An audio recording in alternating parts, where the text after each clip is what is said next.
I know that woman. She used to live with a flock of birds on Lenox Avenue. Know her husband, too. He fell for an 18-year-old girl with one of those deep down, spooky loves that made him so sad and happy he shot her just to keep the feeling going. When the woman, her name is Violet, went to the funeral to see the girl and to cut her dead face, they threw her to the floor and out of the church. She ran then, through all that snow, and when she got back to her apartment, she took the birds from their cages and set them out the windows to freeze or fly, including the parrot that said, "I love you." The snow she ran through was so windswept, she left no footprints in it. So for a time, nobody knew exactly where on Lenox Avenue she lived.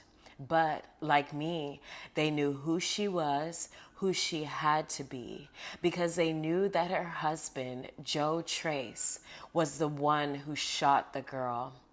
There was never anyone to prosecute him because nobody actually saw him do it.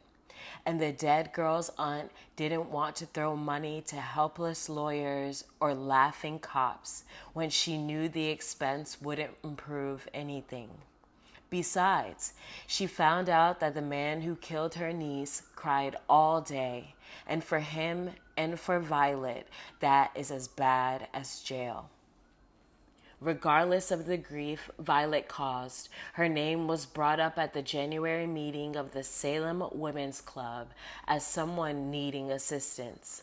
But it was voted down because only prayer, not money, could help her now, because she had a more or less able husband who needed to stop feeling sorry for himself, and because a man and his family on 134th Street had lost everything in a fire.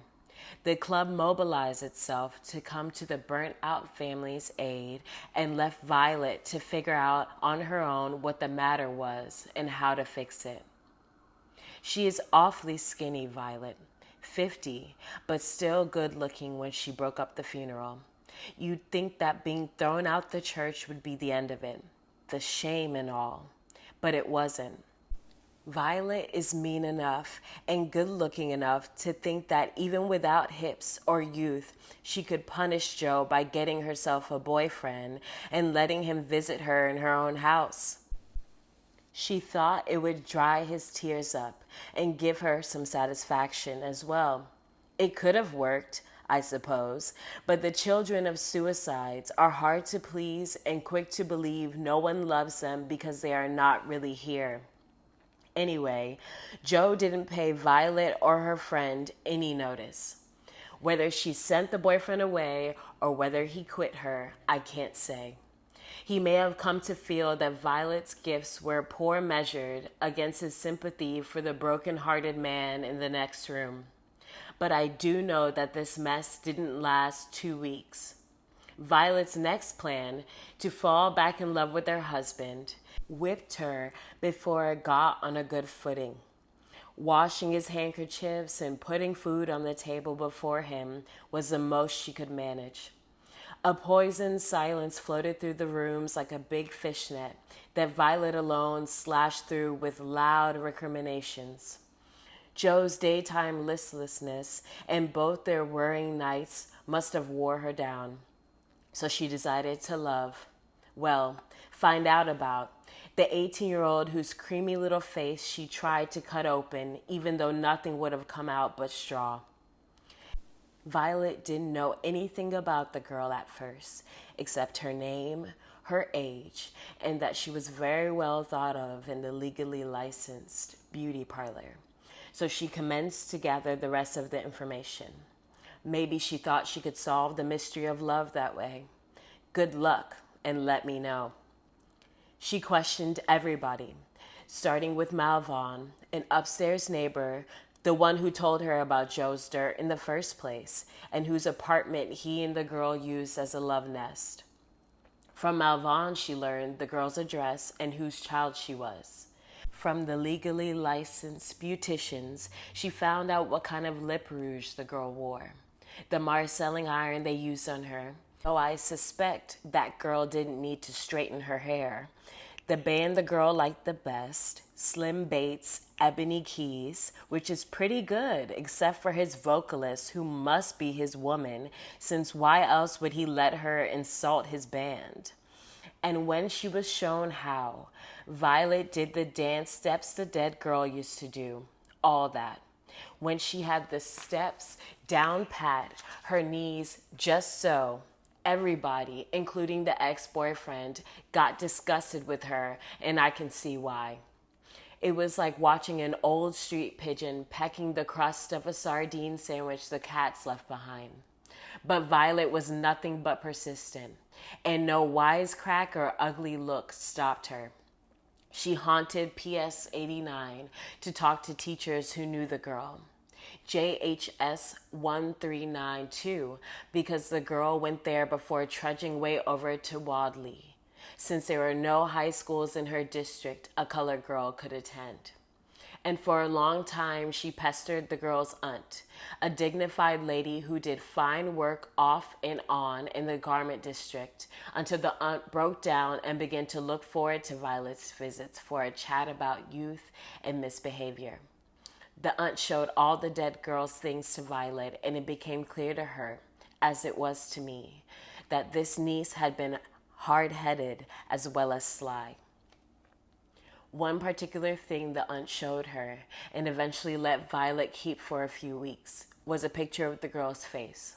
Not smiling, but alive at least, and very bold.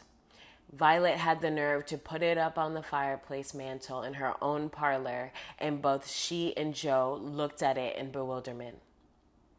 It promised to be a mighty bleak household, what with the birds gone and the two of them wiping their cheeks all day.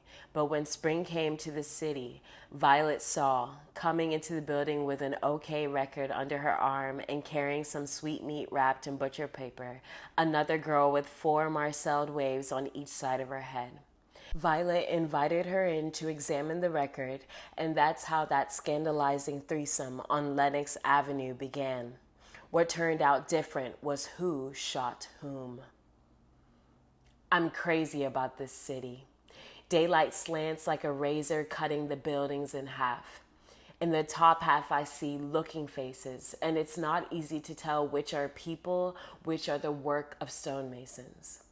Below is shadow where any blasé thing takes place, clarinets and lovemaking, fists and the voice of sorrowful women. A city like this one makes me dream tall and feel in on things. Hep, it's the bright steel rocking above, the shade below that does it. When I look over strips of green grass lighting the river, at church steeples and into the cream and copper halls of apartment buildings, I'm strong. Alone, yes, but top-notch and indestructible. Like the city in 1926, when all the wars are over and there will never be another one. The people down there in the shadow are happy about that. At last, everything's ahead. The smart ones say so, and people listening to them and reading what they write down agree. Here comes the new. Look out. There goes the sad stuff, the bad stuff, the things nobody could help stuff, the way everybody was then and there. Forget that. History is over, you all, and everything's ahead at last. In halls and offices, people are sitting around thinking future thoughts about projects and bridges and fast-clicking trains underneath. The A&P hires a colored clerk. Big-legged women with pink kitty tongues roll money into green tubes for later on. Then they laugh and put their arms around each other. Regular people corner thieves in alleys for quick retribution, and if he is stupid and has robbed wrong, thieves corner him too. Hoodlums hand out goodies, do their best to stay interesting, and since they are being watched for excitement, they pay attention to their clothes and carving out of insults. Nobody wants to be an emergency at Harlem Hospital, but if the Negro surgeon is visiting, pride cuts down the pain. And although the hair of the first class of colored nurses was declared unseemly for the official Bellevue nurses' cap, there are 35 of them now, all dedicated and superb in their profession. Nobody says it's pretty here. Nobody says it's easy either. What it is decisive. And if you pay attention to the street plans, all laid out, this city can't hurt you. I haven't got any muscles, so I can't really be expected to defend myself. But I do know how to take precaution. Mostly it's making sure no one knows all there is to know about me. Second, I watch everything and everyone and try to figure out their plans, their reasonings, long before they do. You have to understand what it's like taking on a big city. I'm exposed to all sorts of ignorance and criminality. Still, this is the only life for me. I like the way the city makes people think they can do what they want and get away with it. I see them all over the place. Wealthy whites and plain ones too. Pile into mansions decorated and redecorated by black women richer than they are, and both are pleased with the spectacle of the other. I've seen the eyes of black Jews, brimful of pity for everyone not themselves, graze the food stalls and the ankles of loose women, while a breeze stirs the white plumes on the helmets of the UNIA men. A colored man floats down out of the sky blowing a saxophone, and below him in the space between two buildings, a girl talks earnestly to a man in a straw hat. He touches her lip to remove a bit of something there. Suddenly she is quiet. He tilts her chin up. They stand there. Her grip on her purse slackens and her neck makes a nice curve. The man puts his hand on the stone wall above her head. By the way his jaw moves and the turn of his head, I know he has a golden tongue. The sun sneaks into the alley behind them. It makes a pretty picture on its way down. Do what you please in the city. It is there to back and frame you no matter what you do. And what goes on its blocks and lots and side streets is anything the strong can think of and the weak will admire. All you have to do is heed the design, the way it's laid out for you.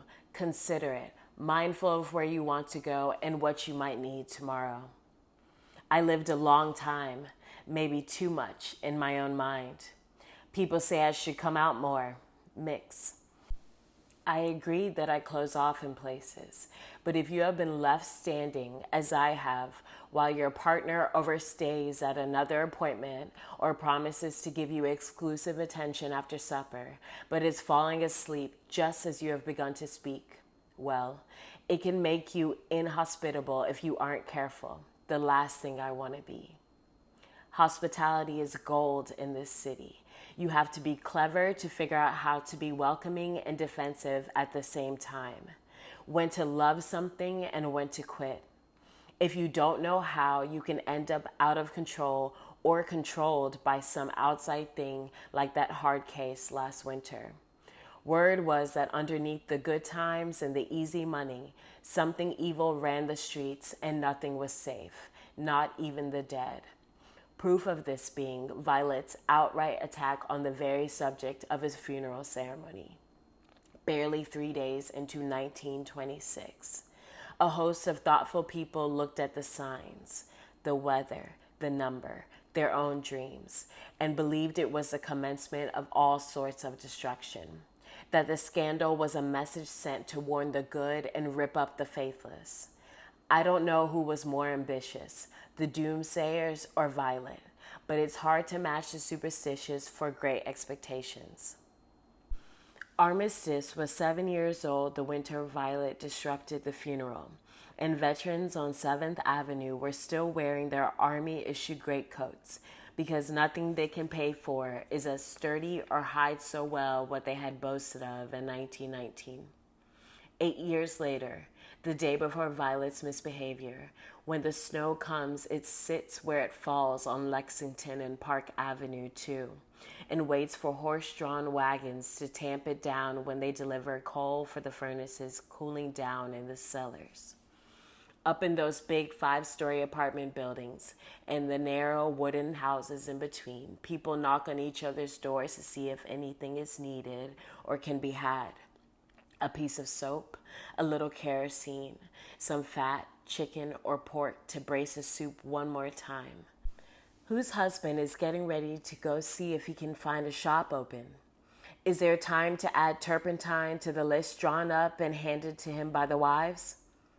Breathing hurts in weather that cold, but whatever the problems of being winter bound in a city, they put up with them because it is worth anything to be on Lenox Avenue safe from fays and the things they think up, where the sidewalks, snow-covered or not, are wider than the main roads of the towns where they were born, and perfectly ordinary people can stand at the stop, get on the streetcar, give the man the nickel, and ride anywhere you please. Although you don't please to go many places because everything you want is right where you are. The church, the store, the party, the women, the men, the post box, but no high schools. The furniture store, street newspaper vendors, the bootleg houses, but no banks, the beauty parlors, the barber shops, the juke joints, the ice wagons, the rag collectors, the pool halls, the open food markets, the number runner, and every club, organization, group, order, union, society, brotherhood, sisterhood, or association imaginable. The service trails, of course, are worn, and there are paths slick from the forays of members of one group into the territory of another, where it is believed something curious or thrilling lies. Some gleaming, cracking, scary stuff, where you can pop the cork and put the cold glass mouth right up to your own, where you can find danger or be it, where you can fight till you drop and smile at the knife when it misses and when it doesn't. It makes you wonderful just to see it. And just as wonderful to know that back in one's own building, there are lists drawn up by the wives for the husband hunting an open market, and that the sheets impossible to hang out in snowfall drape kitchens like the curtains of obsidian Sunday school plays. The young are not so young here, and there is no such thing as midlife. 60 years, 40 even, is as much as anybody feels like being bothered with. If they reach that or get very old, they sit around looking at goings on as though it were a 5-cent triple feature on Saturday.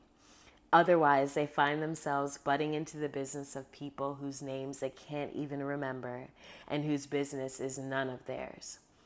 Just to hear themselves talk and the joy of watching the distressed faces of those listening. I've known a few exceptions. Some old people who didn't slap the children for being slappable, who saved that strength in case it was needed for something important. A last courtship full of smiles and little presents, or the dedicated care of an old friend who might not make it through without them. Sometimes they concentrated on making sure the person they had shared their long lives with had cheerful company and the necessary things for the night. But up there on Lenox, in Violet and Joe Trace's apartment, the rooms are like the empty bird cages wrapped in cloth. And a dead girl's face has become a necessary thing for their nights. They take turns to throw off the bed covers and tiptoe over cold linoleum into the parlor to gaze at what seems like the only living presence in the house. The photograph of a bold, unsmiling girl staring from the mantelpiece. If the tiptoer is Joe Trace, driven by loneliness from his wife's side, then the face stares at him without hope or regret, and it is the absence of accusation that wakes him from his sleep, hungry for her company. No finger points. Her lips don't turn down in judgment. Her face is calm, generous, and sweet. But if the tiptoer is Violet, the photograph is not that at all. The girl's face looks greedy, haughty, and very lazy. The cream at the top of the milk pale face of someone who will never work for anything. Someone who picks up things lying on other people's dressers and is not embarrassed when found out. It is the face of a sneak who glides over to your sink to rinse the fork you have laid by her plate. An inward face. Whatever it sees is its own self. You are there, it says, because I am looking at you. 2 or 3 times during the night, as they take turns to go look at the picture, one of them will say her name. Dorcas? Dorcas. The dark rooms grow darker. The parlor needs a struck match to see the face. Beyond are the dining room, 2 bedrooms, the kitchen, all situated in the middle of the building. The apartment's windows have no access to the moon or the light of a street lamp. The bathroom has the best light since it juts out past the kitchen and catches the afternoon rays. Violet and Joe have arranged their furnishings in a way that might not remind anybody of the rooms in Modern Homemaker, but it suits the habits of the body, the way a person walks from one room to another without bumping into anything, and what he wants to do when he sits down.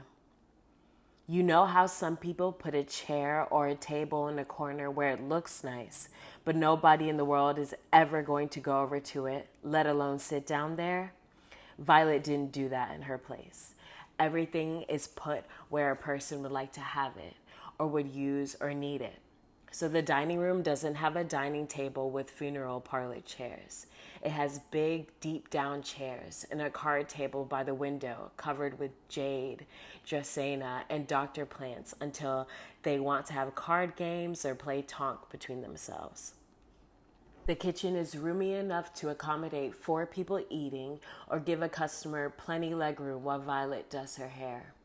The front room or parlor is not wasted either, waiting for a wedding reception to be worthy of. It has bird cages and mirrors for the birds to look at themselves in. But now, of course, there are no birds, Violet having let them out on the day she went to Dorcas's funeral with a knife. Now there are just empty cages, the lonely mirrors glancing back at them.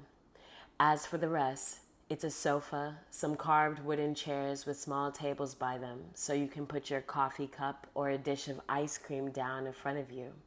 Or if you want to read the paper, you can do it easy without messing up the folds. The mantel over the fireplace used to have shells and pretty colored stones, but all of that is gone now, and only the picture of Dorcas Manfred sits there in a silver frame waking them up all night long. Such restless nights make them sleep late, and Violet has to hurry to get a meal prepared before getting ready for her round of heads. Having a knack for it, but no supervised training, and therefore no license to do it, Violet can only charge 25 or 50 cents anyway. But since that business at Dorcas's funeral, many of her regular customers have found reasons to do their own hair or have a daughter heat up the irons. Violet and Joe Trace didn't used to need that hairdressing pocket change, but now that Joe is skipping work days, Violet carries her tools and her trade more and more into the overheated apartments of the women who wake in the afternoon, pour gin in their tea, and don't care what she has done. These women always need their hair done, and sometimes pity darkens their shiny eyes, and they tip her a whole $1. "You need to eat something," one says to her. "Don't you want to be bigger than your curling iron?" "Shut your mouth," says Violet. "I mean it," says the woman. She is still sleepy and rests her cheek in her left hand while holding her ear with the right. "Men wear you down to a sharp piece of gristle if you let them." "Women," answers Violet. "Women wear me down. No man ever wore me down to nothing. It's these little hungry girls acting like women, not content with boys their own age. No, they want somebody old enough to be their father. Switching around with lipstick, see-through stockings, dresses up to their you-know-what. That's my ear, girl! You gonna press it too?" "Sorry, I'm sorry, really, really sorry." And Violet stops to blow her nose and blot tears with the back of her hand. "Oh, the devil," the woman sighs and takes advantage of the pause to light a cigarette. "Now I reckon you're gonna tell me some old hateful story about how a young girl messed over you and how he's not to blame because he was just walking down the street minding his own business when this little twat jumped on his back and dragged him off to her bed. Save your breath. You'll need it on your deathbed." "I need my breath now." Violet tests the hot comb. It scorches a long brown finger on the newspaper. "Did he move out? Is he with her?" "No, we still together. She's dead." "Dead? Then what's the matter with you? He thinks about her all the time. Nothing on his mind but her. Won't work, can't sleep, grieves all day, all night. Oh, says the woman. She knocks the fire from her cigarette, pinches the tip, and lays the butt carefully into the ashtray. Leaning back in the chair, she presses the rim of her ear with 2 fingers. You in trouble, she says, yawning. Deep, deep trouble. Can't rival the dev for love. Lose every time. Violet agrees that it must be so. Not only is she losing Joe to a dead girl, but she wonders if she isn't falling in love with her too. When she isn't trying to humiliate Joe, she's admiring the dead girl's hair. When she isn't cursing Joe with brand new cuss words, she is having whispered conversations with the corpse in her head. When she isn't worrying about his loss of appetite, his insomnia, she wonders what color were Dorcas's eyes. Her aunt had said brown, the beauticians had said black, but Violet had never seen a light-skinned person with coal black eyes. One thing for sure, she needed her ends cut. In the photograph, and from what Violet could remember from the coffin, the girl needed her ends cut. Hair that long gets fraggly easy. Just a 1/4-inch trim would do wonders, Dorcas. Dorcas. Violet leaves the sleepy woman's house. The slush at the curb is freezing again, and although she has 7 icy blocks ahead, she is grateful that the customer who is coming to her kitchen for an appointment is not due until 3 o'clock, and there is time for a bit of housekeeping before then. Some business that needs doing because it is impossible to have nothing to do. No sequence of errands, list of tasks. She might wave her hands in the air or tremble if she can't put her hand to something with another chore just around the bend from the one she's doing. She lights the oven to warm up the kitchen, and while she sprinkles the collar of a white shirt, her mind is at the bottom of the bed where the leg, broken clean away from the frame, is too split to nail back. When the customer comes and Violet is sudsing the thin gray hair, murmuring, "Have mercy," at appropriate breaks in the old lady's stream of confidences, Violet is resituating the cord that holds the stove door to its hinge and rehearsing the month's plea for 3 more days to the rent collector. She thinks she longs for rest, a carefree afternoon to decide suddenly to go to the pictures or just to sit with the bird cages and listen to the children play in the snow. This notion of rest, it's attractive to her, but I don't think she would like it. They are all like that, these women, waiting for the ease, the space that need not be filled with anything other than the drift of their own thoughts. But they won't like it. They are busy and thinking of ways to be busier because such a space of nothing pressing to do would knock them down. No fields of cowslips will rush into that opening. No mornings free of flies and heat when the light is shy. No, not at all. They fill their mind and hands with soap and repair and dicey confrontations because what is waiting for them in a suddenly idle moment is the seep of rage, molten, thick and slow moving, mindful in particular about what in its path it chooses to bury, or else into a beat of time and sideways under their breasts slip a sorrow they don't know where from. A neighbor returns a spool of thread she borrowed, and not just the thread, but the extra long needle too. And both of them stand in the door frame a moment while the borrower repeats for the lender a funny conversation she had with the woman on the floor below. It is funny, and they laugh, one loudly while holding her forehead, the other hard enough to hurt her stomach.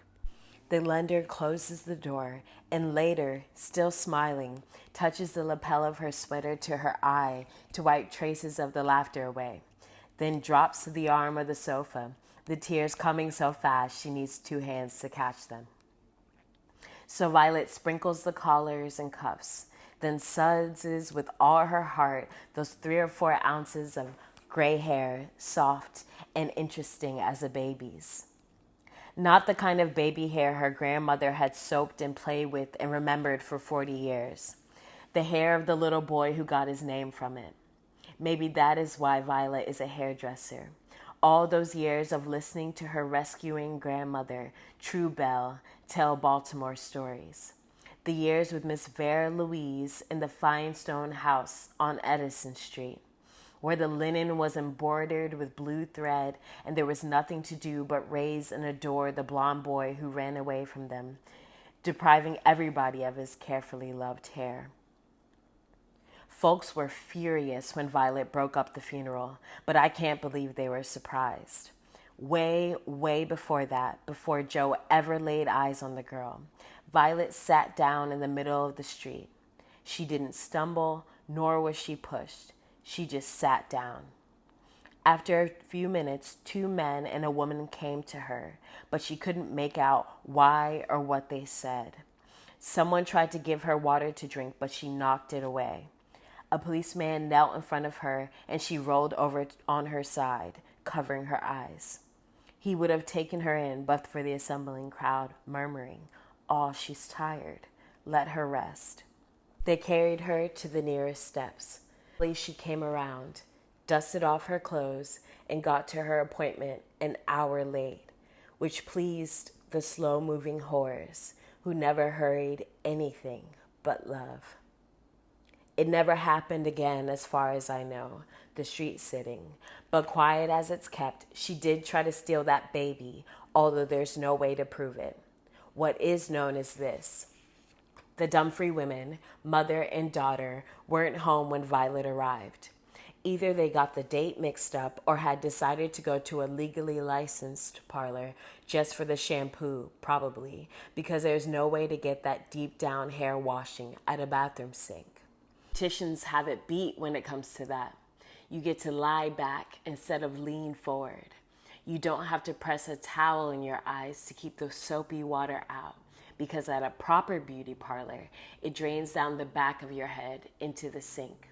So sometimes, even if the legal beautician is not as adept as Violet, a regular customer will sneak to a shop just for the pleasure of a comfy shampoo. Doing 2 heads in one place was lucky, and Violet looked forward to the 11 o'clock appointment. When nobody answered the bell, she waited, thinking maybe they'd been held up at the market. She tried the bell again, after some time, and then leaned over the concrete banister to ask a woman leaving the building next door if she knew where the Dumfries women were. The woman shook her head, but came over to help Violet look at the windows and wonder. "They keep the shades up when they home," she said. "Down when they gone. Should be just the reverse." "Maybe they want to see out when they home," said Violet. "See what?" asked the woman. She was instantly angry. "Daylight," said Violet. "Have some daylight getting there." "They need to move on back to Memphis then, if daylight is what they want." "Memphis? I thought they were born here." "That's what they'd have you believe, but they ain't. Not even Memphis. Cottown, someplace nobody ever heard of." "I'll be," said Violet. She was very surprised because the Dumfries women were graceful, citified ladies whose father owned a store on 136th Street and themselves had a nice paper handling job. One took tickets at the Lafayette, the other worked in the counting house. "They don't like it known," the woman went on. "Why?" asked Violet. "Hinkety, that's why. Comes from handling money all day. You notice that? How people who handle money for a living get stuck up, like it was theirs instead of yours?" She sucked her teeth at the shaded windows. "Daylight my foot." "Well, I do their hair every other Tuesday, and today is Tuesday, right? All day. Wonder where they are then." The woman slipped a hand under her skirt to re-knot the top of her stocking. "Off somewhere trying to sound like they ain't from Cottown." "Where are you from?" Violet was impressed with the woman's ability to secure her hose with one hand. "Cottown. Knew both of them from way back. Come up here, the whole family act like they never set eyes on me before. comes from handling money instead of a broom, which I better get to before I lose this no-count job. Oh, Jesus. She sighed heavily. Leave a note, why don't you? Don't count on me to let him know you was here. We don't speak if we don't have to. She buttoned her coat, then moved her hand in a suit-yourself wave when Violet said she'd wait a bit longer. Violet sat down on the wide steps, nestling her bag of irons and oil and shampoo in the space behind her calves. When the baby was in her arms, she inched its blanket up around the cheeks against the threat of wind too cool for its honey-sweet, butter-colored face. Its big-eyed, non-committal stare made her smile. Comfort settled itself in her stomach, and a kind of skipping, running light traveled her veins. Joe will love this, she thought, love it.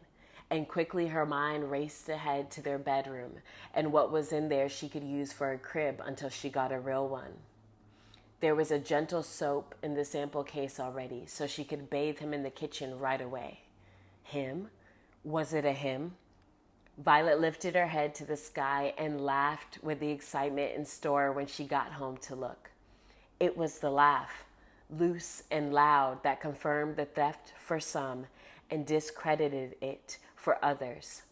Would a sneak thief woman stealing a baby call attention to herself like that at a corner not 100 yards away from the wicker carriage she took it from? Would a kind-hearted, innocent woman take a stroll with an infant she was asked to watch while its older sister ran back in the house and laugh like that? The sister was screaming in front of her house, drawing neighbors and passerby to her as she scanned the sidewalk, up and down, shouting, "Philly! Philly's gone! She took Philly!"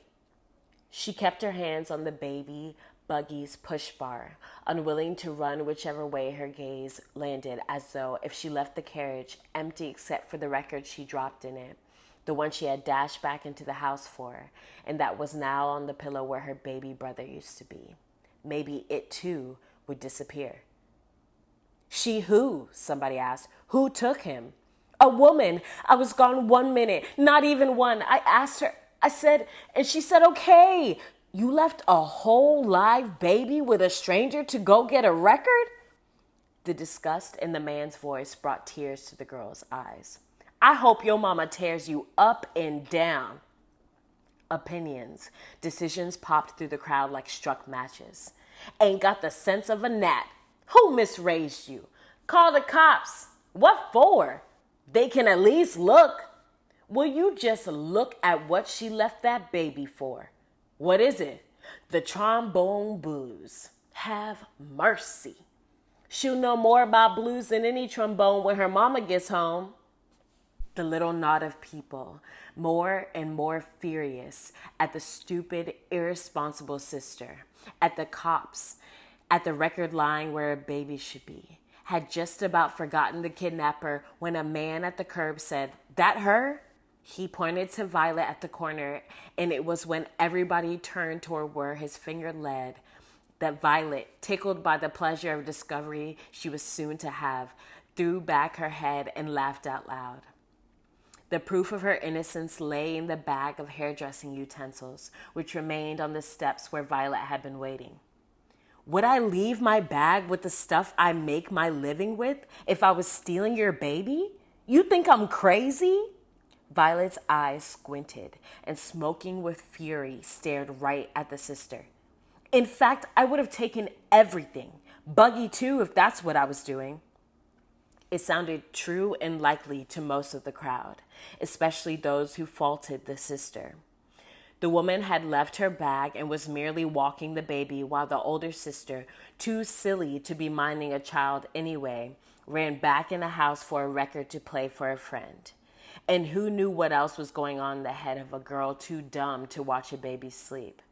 It sounded unlikely and mighty suspicious to a minority. Why would she walk that far if she was just playing, rocking the baby? Why not pace in front of the house like normal? And what kind of laugh was that? What kind? If she could laugh like that, she could forget not only her bag, but the whole world. The sister, chastised, took baby, buggy, and trombone blues back up the steps. Violet, triumphant and angry, snatched her bag, saying, "Last time I do anybody a favor on this block, watch your own damn babies." And she thought of it that way ever after, remembering the incident as an outrage to her character. The makeshift crib, the gentle soap, left her mind. The memory of the light, however, that had skipped through her veins came back now and then, and once in a while on an overcast day, when certain corners in the room resisted lamplight, when the red beans in the pot seemed to be taking forever to soften, she imagined a brightness that could be carried in her arms, distributed, if need be, into places dark as the bottom of a well. Jo never learned of Violet's public craziness.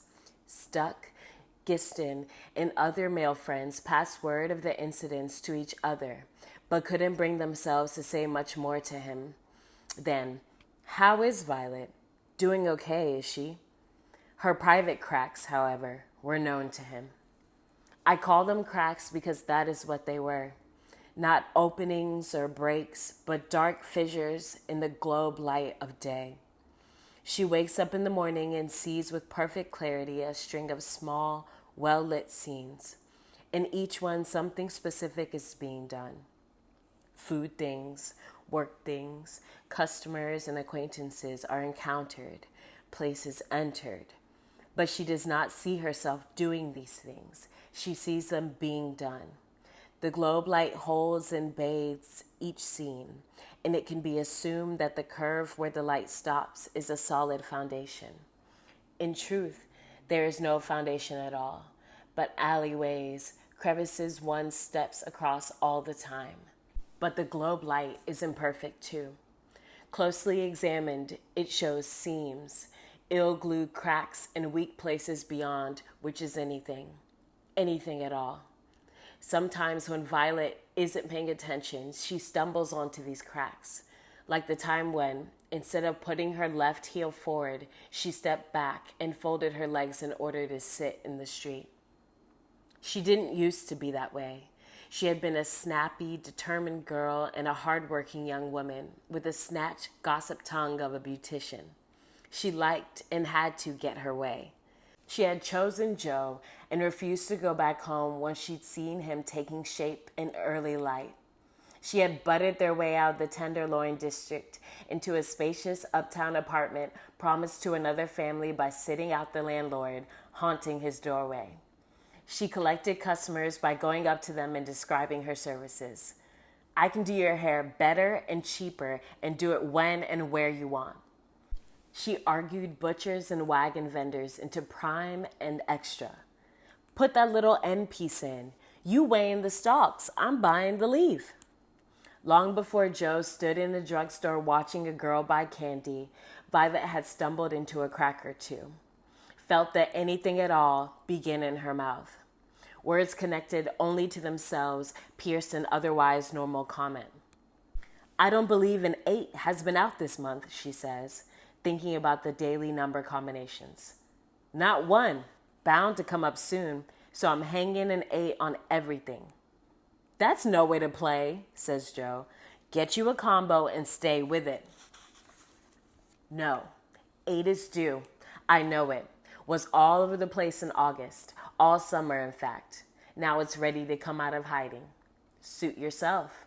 Jo is examining a shipment of Cleopatra products.